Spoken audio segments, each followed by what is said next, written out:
Hello again. This is Eileen Joseph. I'm saying hello again because I was at your community last year. I was in Oklahoma. I had the pleasure to travel out and present to you in person my take on maintaining a healthy brain. It's a lovely, lovely community, and it's good to be back, albeit we're virtual now, but I did have the opportunity to take a tour. And what a beautiful area that you live in. It's wonderful to be back. I'd like to spend a brief amount of time with you to once again encourage and hopefully provide some motivation for brain fitness and brain health. So I'd like to be able to start and warm you up a little bit as I do. And if you would spend a couple minutes with me, let's begin. So I want you to open and close your fists. And we're doing this to sort of provoke that sensory motor area in the brain. So when I open and close our fists, and while we do that, what I would encourage you to do is think of body parts beginning with 3 letters. Body parts beginning with 3 letters. I'm going to count you down from 10 to 1. And while we're doing that, think about it or say them out loud, or if you're sitting with others, shout them out. So let's have some fun. Okay? Let's begin. Opening, closing your fists. 10, 9, 8, 7, 6, 5, 4, 3, 2, and 1. What did I hear? Did I hear arm, leg, eye, ear? All different body parts, rib. Okay, so I know after about 4 or 5, you've pretty much exhausted your choices, especially I timed you in 10 seconds. So one more time. Ready? Opening and closing your fists. We do that, by the way, to sort of wake up the neurons in your brain. So here we go. One more time, if you would. How about body parts with 4 letters? 4 letters. Here we go. 10, 9, 8, 7, 6, 5, 4, 3, 2, and 1. What did I hear? Brow, lash, skin, neck, chin, knee. Okay, good. Well, thanks for playing with me.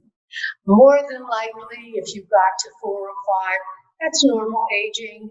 It's what it is. We've just worked the left side of our brain, that language center, the middle of our brain, that sensory motor center. The brain is 3 pounds. That's all it is. It's 60% fat, and it needs about 70% water. That's what makes it up. But we don't really think about it because it's on the inside. So I want to ask you, why does brain health even matter? Why is it something that we think about? Why does wellness, all of a sudden this word wellness is with us more and more? And I know you've heard it. How do I know? I've looked at Concordia's website. It's an amazing website. Whoever put that content on really understood. You have something under the lifestyle column on your website under lifestyle. Next time, I'd like you to take a look. Next time you are on your site. I know once you live there, it's probably not something you do daily, but I would really encourage you to do it. You have what's called realms of wellness. And realms of wellness is pretty much what I'm going to be talking to you about in the brief time that we're together. So why does brain health matter so much? because the primary outcome of a healthy brain and a wellness lifestyle is four things. And four things that I'm sure you will agree with. It's active aging, maintaining quality of life, maintaining your independence, and also having mobility. Don't we all want to remain mobile? Of course we do. So those are the four primary outcomes of what it is to actively age. Wellness, by the way, is not a process. It is not, well, I would say it is a process. It is not a destination. So wellness is not something that you want to go to or that you want to strive for and then it stops. Wellness is an ongoing process. And I have to say, quite honestly, I'll disclose to you, I'm in the decade in my life where I'm more and more focused on how I can lead a wellness lifestyle. Wellness is an inside job. It starts with you. We don't want a rusty brain. Let me give you an image of exactly what I'm talking about. When you have a brain that's sort of complacent, when you live your lifestyle, never really focusing outward or just sort of sitting back and understanding, well, I've lived my decades without really stepping out into a different lifestyle. What happens is the same thing that happens to a rusty brain. It oxidizes, the water flows a little bit slower, and sometimes it may stop. You might need a plumber to come in, but it gets rusty. Just like that's why we take antioxidants, so our brain doesn't rust up. So how do we then come to fully understand how to prevent that oxidation? How it is that we lead a healthy lifestyle?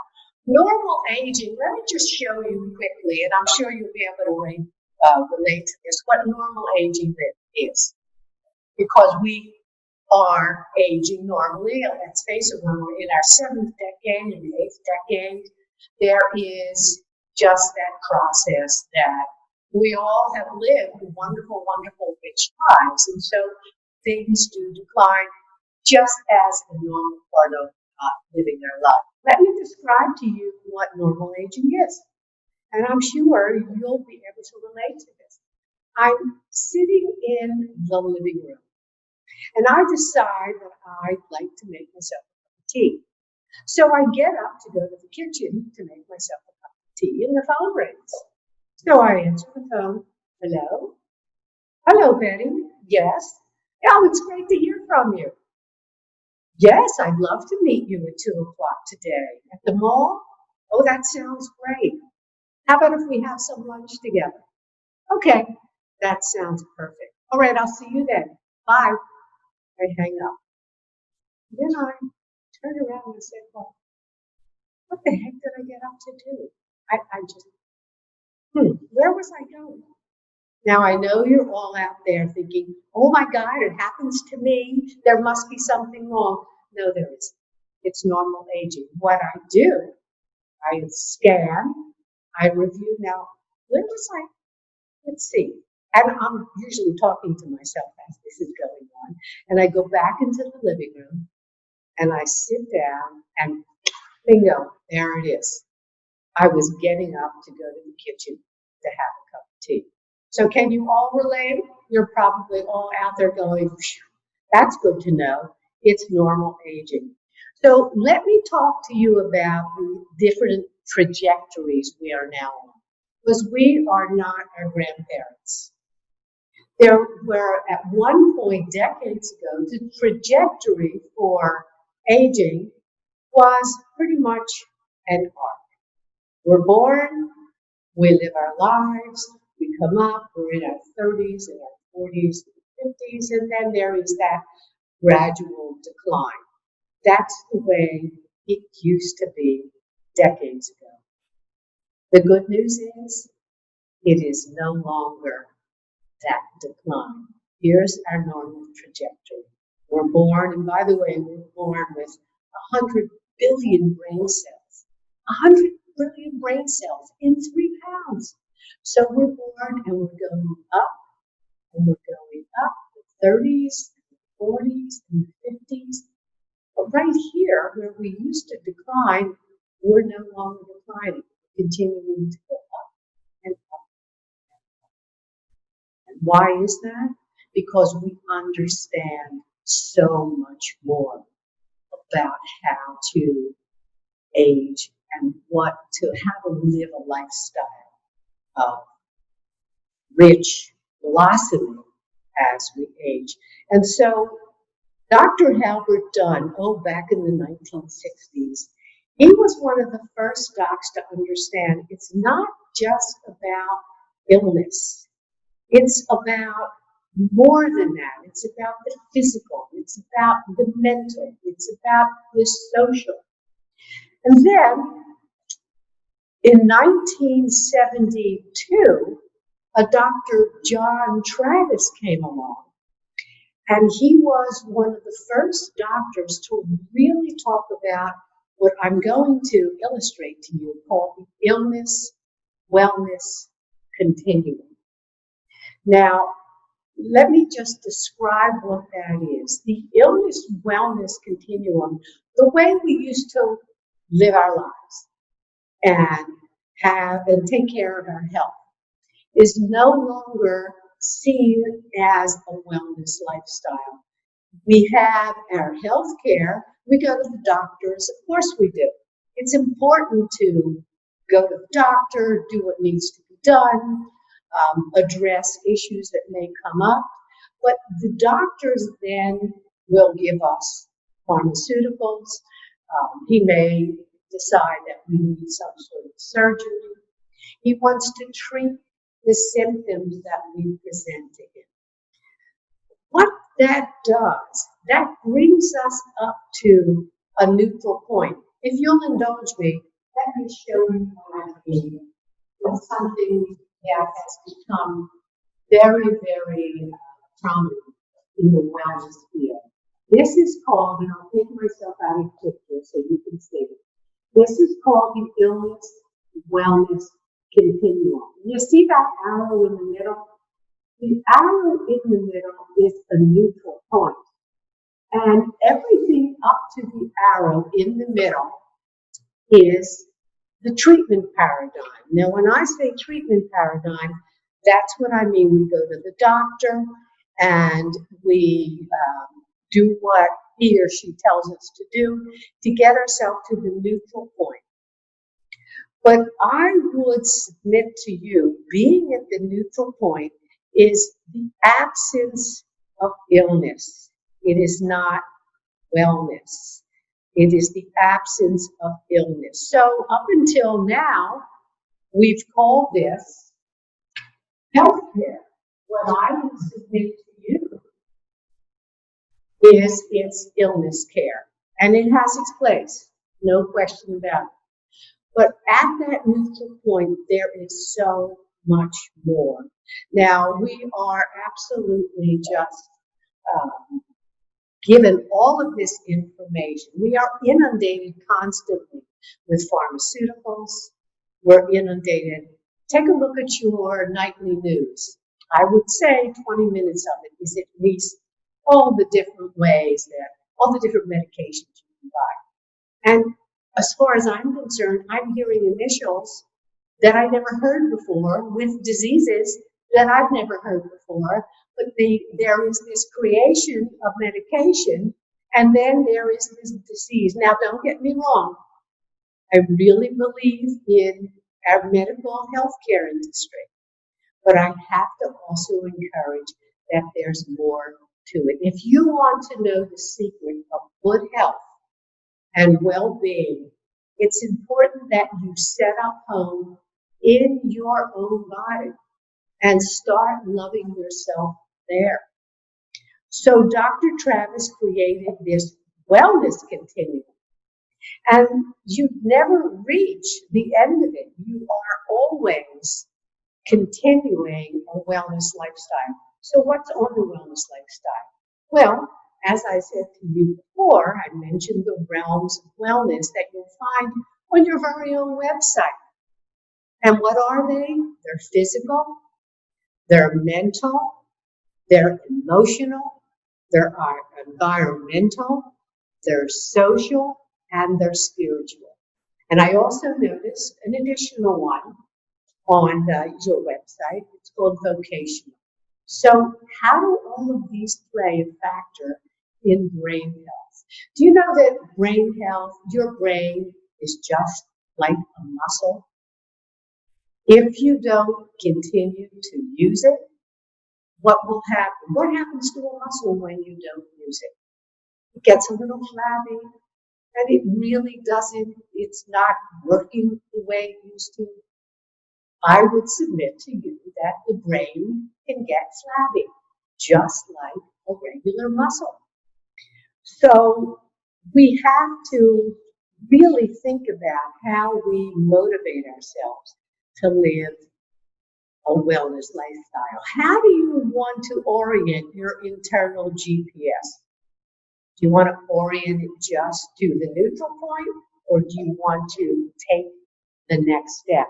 You know, it is not the strongest of the species that survive, nor the most intelligent, quite honestly.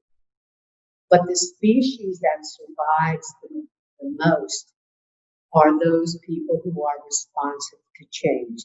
Now, you've come to live in this beautiful life care community of Concordia, and it is beautiful. I've been around your grounds. I've actually met with Chris Coleman, your personal trainer, and he really does the work of wellness. You have it all available to you. So how do you? Your spiritual is right there. Take a look at your grounds. Take a walk. You have the beautiful sun. You have the birds. You have a green space. It is absolutely beautiful. You have the environmental, the harmony with nature, where you live. I have 3 R's that I talk about. You can reduce, you can reuse, and you can recycle. You know, when you decide to move into a life plan community like this, I suspect it's because you want to simplify your life. You want to sort of bring things with you in your life with less clutter. You want more flowers. You want more of an opportunity to get out and really understand what life has available for you to it's offering you. So the emotional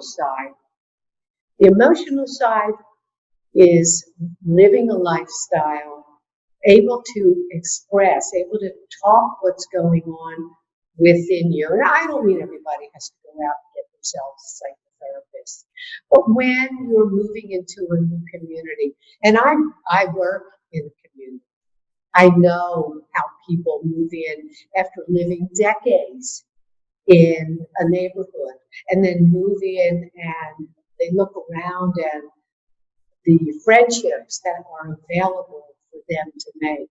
So you move into this new community, you want to establish new friendships.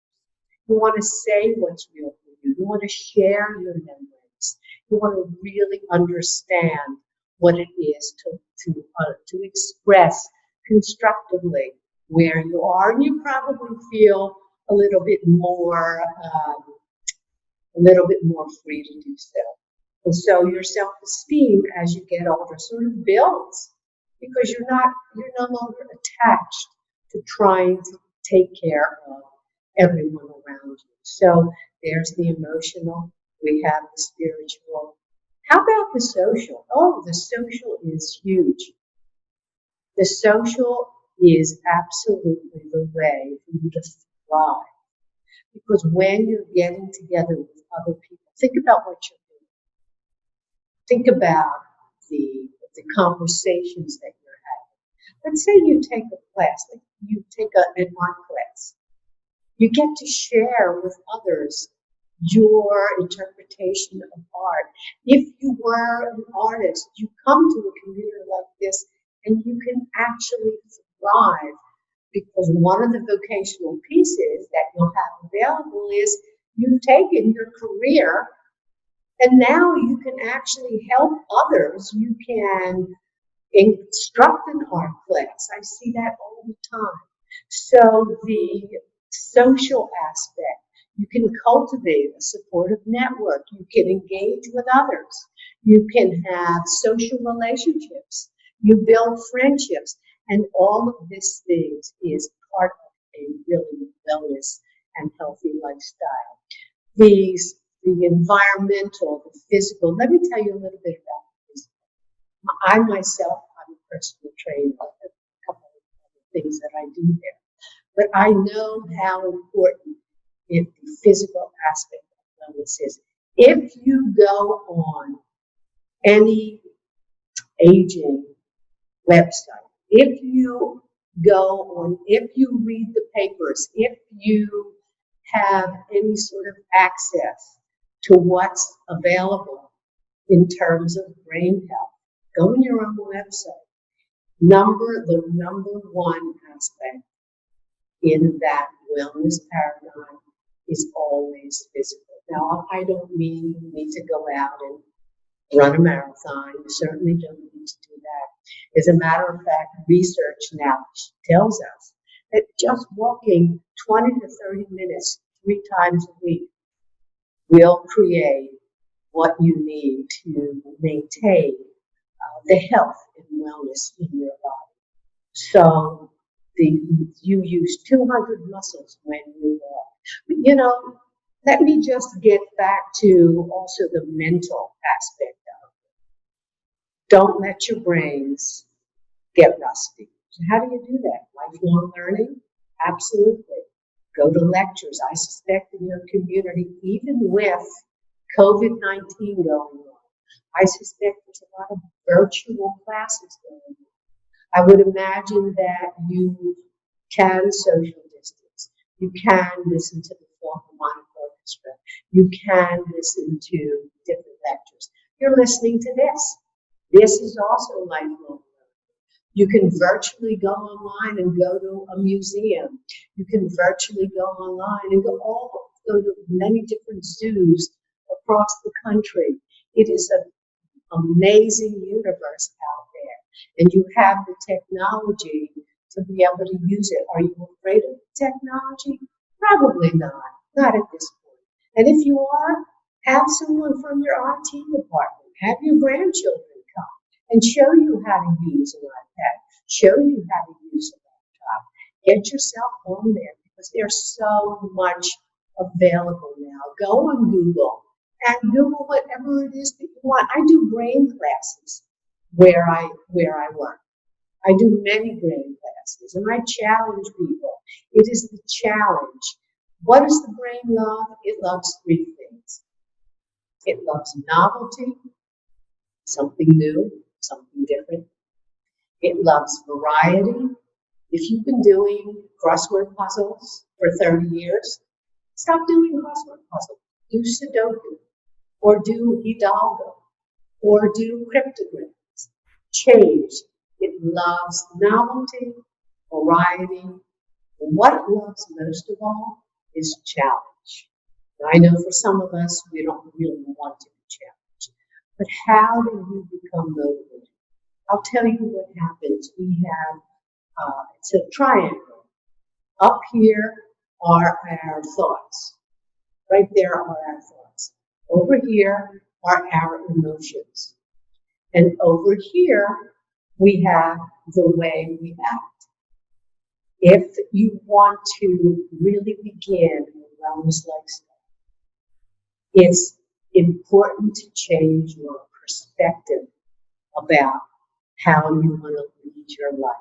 Because again, you are the architect.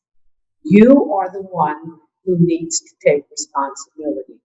The doctors will tell you one thing. The health food stores will tell you another. but it's up to you to motivate yourself. How do you do that?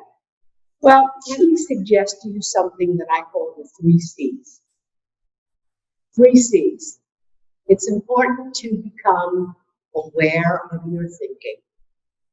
So you become aware of your thinking and you catch the thought. There's your first thing. Catch that thought. Oh, I don't really feel like getting up off the sofa. So you catch that thought. That probably is the most difficult part because you're used to doing what you do. And then, I know there's a fitness center here in Concordia, and they have something called boxing, and I'm really curious about that.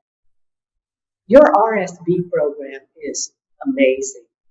That boxing program that you have, get curious about it. So catch the thought, I really don't want to sit on the sofa. And check it out. That's your second C. Go down to the fitness center. Hang out with Chris a little bit. Have a conversation, not because you're going to get yourself registered in the class. Have the conversation. And think about it a little bit. So you catch the thought, you check it out. Then, hopefully, with all your information, you can change your thinking. So you catch it, check it, change it. And all you need is one little goal. That's all you need. Don't create this. Well, I'm going to do it all. No. One little goal. What one little goal can you do tomorrow to create your healthy lifestyle? I have no doubt that there are many of you living in Concordia already who lead a healthy lifestyle. But there is a complete balance of all the pillars, of all the dimensions. And if one pillar is not balanced, it affects the entire paradigm. It affects all of the pillars. So look around where you live. Take a look and see what's available to you. It's all there for you. I've been there, I know. Create one thing to motivate yourself to get out and do something for yourself. Because wellness is a lifestyle that you deserve. You want to be a better you, regardless of where you are on that illness, wellness continuum that I was telling you about. You can make some small change, just some small change right now that will orient you toward higher levels of wellness. Can you be a better you? Of course you are. Are you motivated to do it? If you're watching this video, I suspect that you are. So check out the lifestyle that you have available to you. It is a beautiful place, and it's all. Thank you very much.